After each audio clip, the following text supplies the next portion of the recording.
We like to remind kids that failure is a necessary part of life. You've already touched on this, and it's something that at almost 38 years old, I remind myself, Jeannie, it's okay to fail. It's okay to fail. And even people as highly accomplished as yourself, you've had failures that you've probably had to work through. So can you share with us a failure that you've had in life and what it taught you, or maybe what good came from it?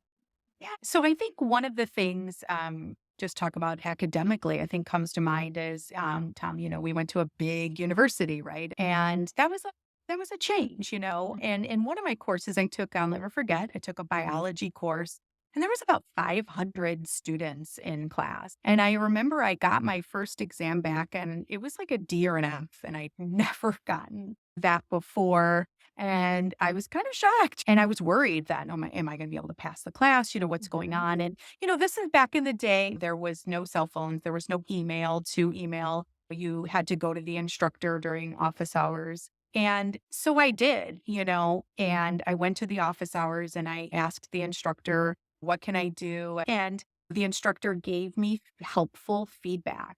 And I utilized that feedback and I ended up earning an A in the class, which you think, how can you go from that to that? Well, Mhm. again, I learned that reaching help for help to somebody who can help you is very important. And also that while in some respects, some things might seem dire at the time, you can recover from it. And sometimes you can Totally. recover very well from that. And especially now you being a professor, that's such a relevant story. I'm sure Right. you've had kids that have been Right. like, how did I get a D in I this? know. And you're I like, know. I've been there. I've Yeah. been there and it's all good. Look where I am. It's all good. Exactly, exactly. And I think having those things in class that are allowing for that is really important for students, knowing that if you don't do well in this one thing, it's not going to totally negatively impact your overall grade in the course later on. And I think developing that is really helpful for them.